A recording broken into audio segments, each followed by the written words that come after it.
सभी भैया बहनों को प्रणाम। इससे पहले वाली जो क्लास थी उसमें हमने निलंबन, विलयन के विभिन्न प्रकार और विलयन के गुणधर्म के बारे में अध्ययन किया था। आज हम इसमें एक नए प्रकार का विलयन पढ़ रहे हैं, कोलाइडी विलयन। कोलाइडी विलयन क्या होता है? यह एक विषमांगी मिश्रण होता है। कोलाइडी के जो कण होते हैं, ये जो हमने इससे पहले निलंबन के बारे में पढ़ा था, निलंबन के कण से भी छोटे होते हैं। उदाहरण में हम ले सकते हैं कि दूध क्या एक प्रकार का कोलाइडी विलयन होता है। गुणधर्म में बात कर रहे हैं हम कि एक क्या है, एक विषमांगी मिश्रण होता है। सममांगी और विषमांगी मिश्रण के बारे में हम पहले अध्ययन कर चुके हैं। सममांगी जिसमें सभी कण समान रूप से मिले होते हैं और विषमांगी में असमान रूप से मिले होते हैं। तो ये कोलाइडी विलयन जो होता है, ये एक प्रकार का क्या है, विषमांगी मिश्रण होता है। दूसरा है कि यह कण आंखों से नहीं देखे जा सकते हैं।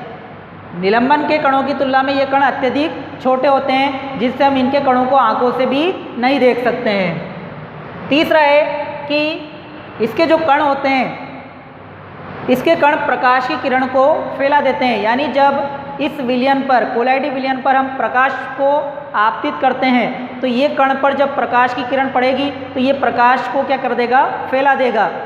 इसी प्रकार इस प्रकार का जो गुण है, प्रकाश की किरणों को फैलाने का गुण, वो टिंडल प्रभाव भी कहलाता है। टिंडल प्रभाव हम हमारे घरों में भी देख सकते हैं, जैसे कि खिड़की जब बंद होती है और कहीं से उसमें भी कहीं छिद्र होता है, तो जब उसमें से सूर्य की रोशनी आती है, तो सूर्य की रोशनी को जब हम देखेंगे तो उसमें एक मार्ग हमें दिखाई देता है, जिसमें हमें छोटे छोटे जो धूल के कण हैं वो झिलमिल करते हुए दिखाई देते हैं। तो वो प्रभाव जो होता है वो कहलाता है टिंडल प्रभाव। इसी प्रकार हम जंगल में, घना जंगल है तो घने जंगल में भी जब सूर्य का प्रकाश कहीं से प्रवेश करता है, तो वहाँ पर भी धूल के कण, जल वाष्प के कण प्रकाश की किरणों को फैला देते हैं। तो वो एक प्रकार का प्रभाव होता है टिंडल प्रभाव। तो यहाँ पर बात कर रहे हैं हम कि कोलाइडी विलयन भी क्या करता है, टिंडल प्रभाव दिखाता है। यानी टिंडल प्रभाव से आशय है कि ये प्रकाश की किरणों को क्या करेगा, फैला देगा।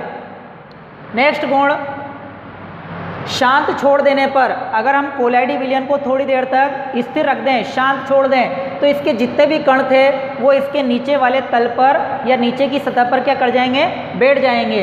अर्थात कोलाइडी विलयन क्या एक प्रकार का स्थायी होता है।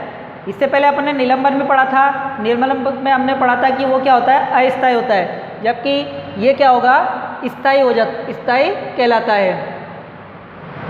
पांचवा है इसमें कि एक विशेष तकनीक, एक विशेष प्रकार की तकनीक होती है जिसे कहते हैं अपकेंद्रण विधि। इस अपकेंद्रण विधि के द्वारा हम इसके कणों को पृथक कर सकते हैं। यानी निलंबन को पृथक करने के लिए तो छानन विधि थी, लेकिन हम कोलाइडी विलयन को छानन विधि से अलग नहीं कर सकते हैं। तो एक विशेष तकनीक होती है अपकेंद्रण। अपकेंद्रण का मतलब क्या होता है, इसको तेजी से घुमाया जाता है। जैसे हम देख सकते हैं उदाहरण, जैसे मिक्सर होता है, तो मिक्सर में हम जैसे कोई दही है, दही को जब फेंटते हैं तो उसमें पदार्थ जो होता है, मक्खन, वो ऊपर वाली सतह पर आ जाता है। तो वही तकनीक होती है अपकेंद्रण विधि।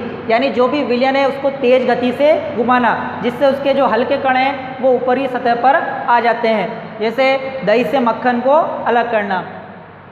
नेक्स्ट है इसमें, ये सारे गुणधर्म हो गए इसके कोलाइडी विलयन के। इसके बाद ये जो कोलाइडी विलयन होता है, ये किन से बना होता है, दो प्रवस्थाओं से बना होता है। देखो, इससे पहले हमने विलयन के बारे में पढ़ा था। विलयन में दो प्रकार की प्रवस्था होती हैं, एक तो होता है विलय और दूसरा होता है विलायक। विलायक की मात्रा ज़्यादा होती है और विलय की मात्रा कम होती है। तो वही इसी प्रकार से इस कोलाइडी विलयन में एक तो होगा परिक्षिप्त प्रावस्था, पहला क्या होगा, परिक्षिप्त प्रावस्था, और दूसरा होगा इसमें परिक्षेपण माध्यम। परिक्षेपण माध्यम ठोस, द्रव, गैस आदि कुछ भी हो सकता है। इसी प्रकार परिक्षिप्त प्रावस्था भी कुछ भी हो सकती है। यहाँ पर ध्यान रखना है कि परिक्षेपण माध्यम क्या होता है, ज़्यादा होता है, जबकि परिक्षिप्त प्रावस्था कम मात्रा में होती है। इसी को हम एक सारणी के माध्यम से समझते हैं कि कोलाइडी विलयन से कौन कौन से पदार्थ निर्मित होते हैं। इस सारणी में आपको दे रखा है कि पहला परिक्षिप्त प्रावस्था, दूसरा परिक्षेपण माध्यम, और उससे क्या बनेगा, प्रकार क्या है और उदाहरण।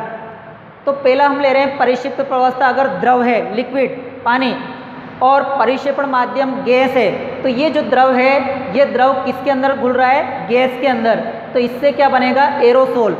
कोलाइडी विलयन का प्रकार क्या होगा, एरोसोल। और एरोसोल्स में हम देख सकते हैं जैसे कि कोहरा, कोरा जो होता है ये भी एक प्रकार का कोलाइडी विलयन है, जिसमें जो गैस होती है, गैस में क्या होते हैं, जल के कण होते हैं कोरे में। इसी प्रकार से बादल, कुआसा, कुआसा भी एक कोरे का ही एक रूप होता है। इसी प्रकार से दूसरा में ले रहे हैं अपन परिक्षिप्त प्रवस्था। अगर ठोस हो, सॉलिड हो, तो सॉलिड में जो कण हैं, परिक्षिप्त प्रवस्था के कण गैस के अंदर क्या हो, मिले हुए हों, और इससे भी क्या बनेगा, एरोसोल ही बनेगा।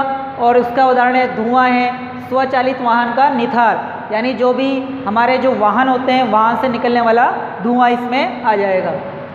तीसरा ले रहे हैं इसमें परिक्षिप्त प्रवस्था गैस हो, और गैस जो है कौन से परिक्षेपण माध्यम, द्रव के अंदर घुली हुई हो, गैस द्रव के अंदर घुली हुई हो, तो इससे क्या बनेगा, फोम बनेगा।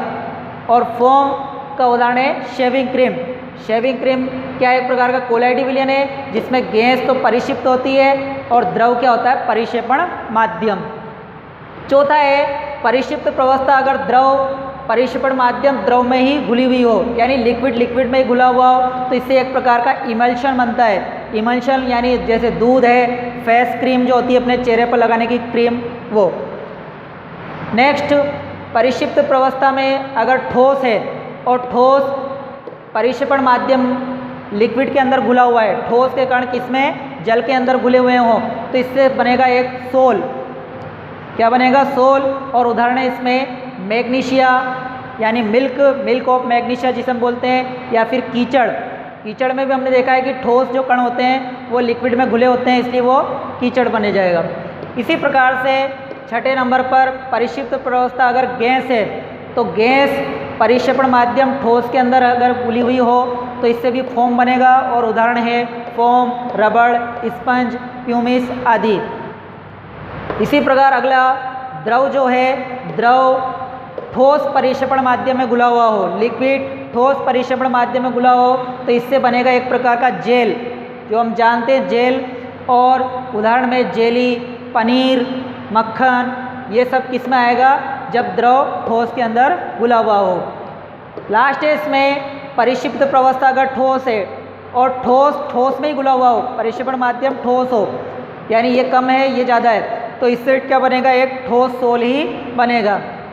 उदाहरण हम देख सकते हैं जैसे रंगीन पत्थर जो होते हैं, और दूधिया जो कांच होता है, ये किसका उदाहरण है, ठोस सोल का। तो आज हमने ये कोलाइडी विलयन के बारे में अध्ययन किया है। धन्यवाद।